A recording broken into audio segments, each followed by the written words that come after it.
Ya habla el nuevo lang ni asumi Barrio Capitan del Santa María Los Eli Ángeles kay perdido el más o menos 2 millones de peso fondo del Diila Barrio del año 2015. Asegun con Ángeles, ya tiene anomalía na uso de este fondo durante pa el administración del antes Barrio Capitan del Santa María Abetana. Este base también según na statement del tresurera del barrio. Ya habla pa si Ángeles kay entendido usa con el fondo na diferentes proyectos del barangay. Ang mga gatal word, anomalia, first word dia usa. Then, shocking kami, akalya na tan issue, tas tapi dila check, asigun, then blank check. Kabar, some, pero don't may knowledgeable treasurer, kay tadalile blank check.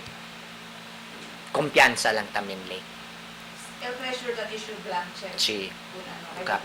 si Cap, si ay appointed mga mga del treasurer di Cap. So yes, yan lang kayo. Chineget kopya copy coming from the na city accounting office na talyatan state el mga ada kita undiscovered mga nabuska kun el mga checks. Por causa con este asunto ya tiene que man resign si Tan como el capitán del Santa María. Razón si por qué asumí si Ángeles Aura como el capitán del barrio siendo él el número 1 kagawad. Asegun con Ángeles sila ya mismo mga oficiales del barrio, él ya pidi kuntan para man resign. Y si hindi este ay man resign, tiene que ay planta sila kaso con este. Pero hindi según quiere decir libraw ya si Tan na kaso por causa kay pwede con ele planta kaso el gobierno lokal por causa con este asunto. Kay sinayli man resign, kami era man file ko nele administrative, findings de mga kita criminality and sina corruption. No, so yan resign le. So ara independent na el government niya kunela ka legal, el COA. Ya hace también claro si Ángeles que no hay puede justificar si Tan si donde aginda el 2 millones de peso cuando él somete este de su resignation letter. No hay más también según abuya si Tan na barrio hall o comunica kanila para explicar su lawa. Akil na abla explanation about essay.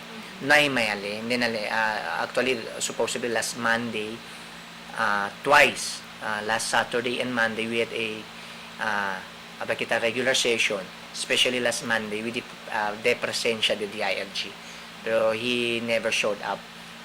Para alyagat era pa pwede kat man explain. Mientras tanto, ya habla si Ángeles kaya afecta también el Diila fondo para este año 2016 por causa con este problema. Afecta según último el salario del mga barrio oficiales.